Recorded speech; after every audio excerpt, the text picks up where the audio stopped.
தாய்மார்களே, பெரியோர்களே, சிறார்களே, உங்கள் எல்லோருக்கும் என் வணக்கம்.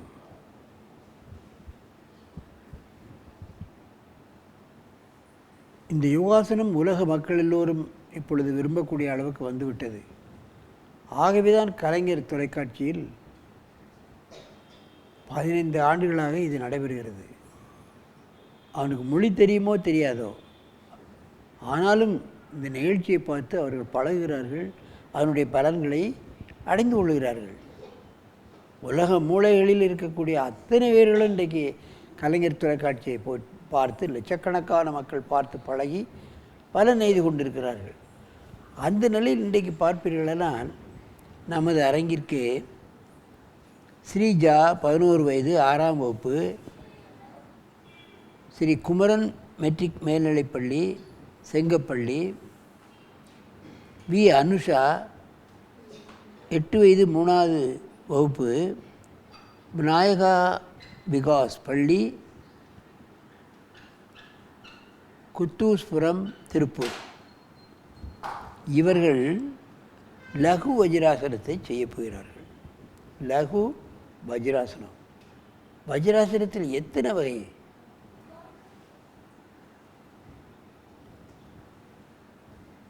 அந்த நிலையில் நமது அரங்கிற்கு 2 மாணவர்கள் வந்திருக்கிறார்கள்.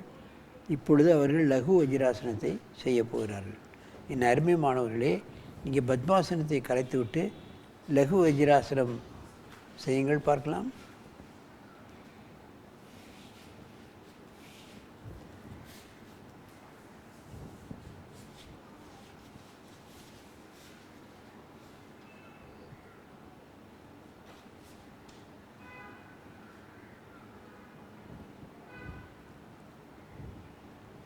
கும்பிட்ட லகு வஜ்ராசனம். தலையை வளைக்கி காலில் வைக்கிறது என்பது கடினமான காரியம்.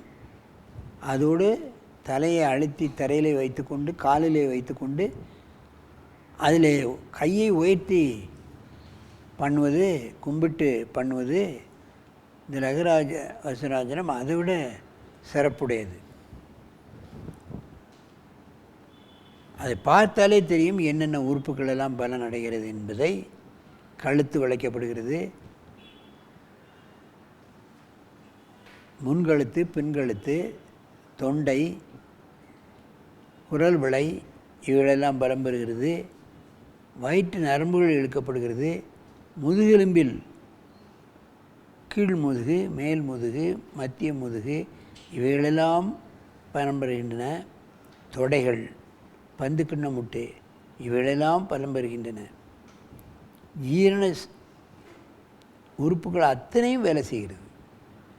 ஒரு ஆசனத்திலே எத்தனை பலன்கள், எத்தனை உறுப்புகள் பயன்பெறுகிறது என்பதைத்தான் நான் கவனத்தில் கொள்ள வேண்டும். மெதுவாக இந்த ஆசனத்தை இறக்குங்கள்.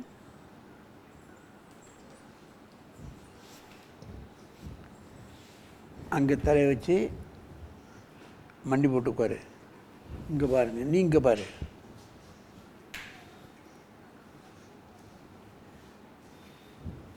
என்ன இங்கே பக்கத்தான் இவ்வளோ பாரு. நேரம் தள்ளிவா, இன்னும் கொஞ்சம் வேறு இந்த மேட்டை சரி பண்ணு. அல்ல, நேரம் நிமிர்ந்து நல்லா வளையணும், காலை ஃப்ளாட்டாக விட்டுறணும். கை உயர்த்திய லகு வஜ்ராசனம். ஒரு ஆசனத்தை பழகிவிட்டால் அதிலே பல ஆசனங்கள். கையை தூக்கு, நல்ல கும்பிடு, மேலே வரட்டும். லகு வஜ்ராசனம்.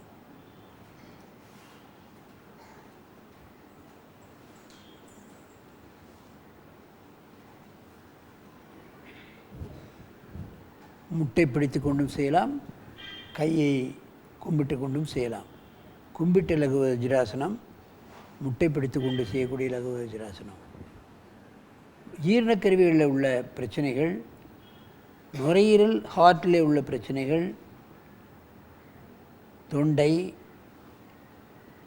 இன்ன பிற தொடை நரம்புகள், பந்து கிண்ணம் முட்டு, கை பந்து கிண்ணம் முட்டு, கால் பந்து கிண்ணம் முட்டு, எத்தனை உறுப்புகள் பயன்படுகிறது பாருங்கள். அப்படி ஏற்பட்டிருக்கிற நோய்கள் எல்லாம் இந்த ஒரே ஆசனத்தில் நீக்க வல்லது. நாம் அனுதினமும் 2 வேளையும் பண்ணுவோமானால் உடல் நோய் எதிர்ப்பு சக்தி அதிகமாயிரும், இம்யூனிட்டி பவர் கூடிவிடும், நோயே அவர்களுக்கு வராது, நினைவாற்றெல்லாம் அதிகமாகும், மூளைக்குள்ளே போல நரம்பு இழுக்கப்படுகிறது. அதுதான் நாம் கவனிக்க வேண்டும். மெதுவாக எழுந்திருங்கள்.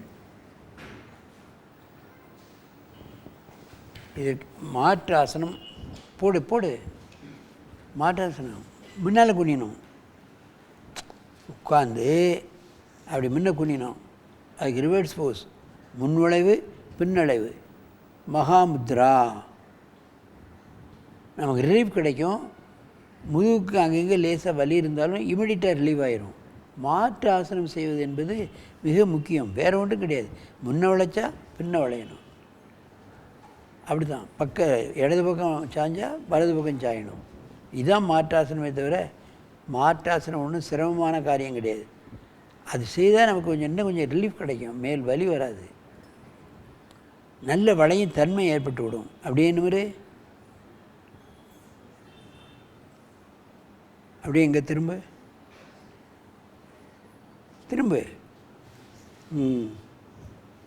நல்ல நேரே திரும்ப பண்ணுங்க. பின்னால் லகு வஜ்ராசனம் போட்டுட்டு இது போடணும்.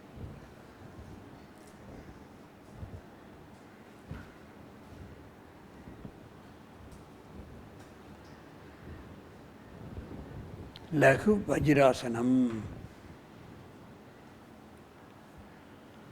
மெதுவாக இந்த ஆசனத்தை கலையுங்கள்.